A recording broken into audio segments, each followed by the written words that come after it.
बदलापूर शहराला सगळ्यात त्रास होतो तो आपल्याला पावसाळी पुराचा।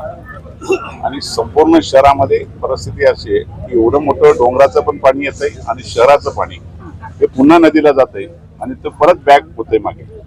त्याच्यामुळे नदीत पाणी न जाता जे मागे येते ते सगळ्या बिल्डिंगच्या मध्ये जात आहे आणि लोकांना नागरिकांना याचा खूप त्रास सहन करावा लागत होता। याचा पहिला टप्पा जवळजवळ 250 कोटीच्या आसपास हा आज कामाला सुरुवात होते। साधारण एक वर्षाच्या आत हा संपूर्ण प्रकल्प पहिल्या टप्प्यातला पूर्ण होईल आणि केवळ हा प्रकल्प इथं थांबणार नाही तर दुसऱ्या टप्प्याची तातडीने मान्यता घेतली जाईल आणि दुसरा टप्पा पण पूर्ण करून असे 4 टप्पे त्याच्यामध्ये केरळ शहराचे 4 टप्पे पूर्ण होऊन शहर एक सुसज्ज असं चांगल्या पद्धतीने त्याच्यामध्ये जोडलं जाईल।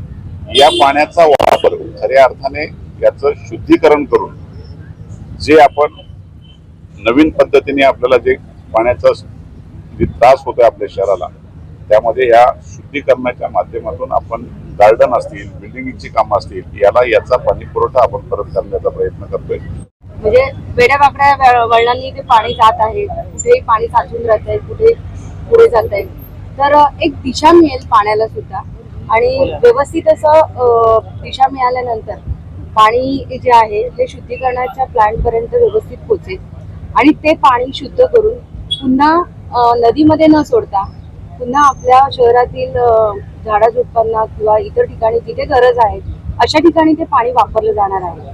त्याच्यामुळे नदीचं पाणी जे आपलं पूर्वी जसं स्वच्छ होतं की डायरेक्ट पिण्यालायक होतं तशा प्रकारचं पाणी भविष्यात करण्याचा आमचा मानस आहे। वर्षांपासून आपल्याला पावसाळ्याच्या वेळेस ही पूर परिस्थिती या भागामध्ये आपल्याला जाणवते आणि कुठेतरी आज हा प्रकल्प सुरू केल्यानंतर आज आपण बघतो नाले बरेचसे अरुंद झालेले आहेत आणि ते खरं मुख्य कारण झालेलं आहे की त्याच्यामुळे पाणी इतकं इथे साठत आहे। पण आज या प्रकल्पामुळे खरंच जे आपलं जे पुराचं जे पाणी साठतं हे कुठेतरी त्याला एक व्यवस्थित मार्ग भेटेल आणि ह्या पाण्याचा जो टाईम आहे की आपल्याला रिसायकल करून ते पाणी विविध ठिकाणी आपल्याला उपयोग त्याचा करता येईल। तर कुठेतरी एक व्यवस्थित डायरेक्शन आणि खरंच बदलापूरच्या दृष्टिकोनातून अतिशय महत्त्वाचा आणि खूप मोठा प्रकल्प हा आपण आमदार साहेबांच्या मार्गदर्शनाखाली आज याचं उद्घाटन केलेलं आहे।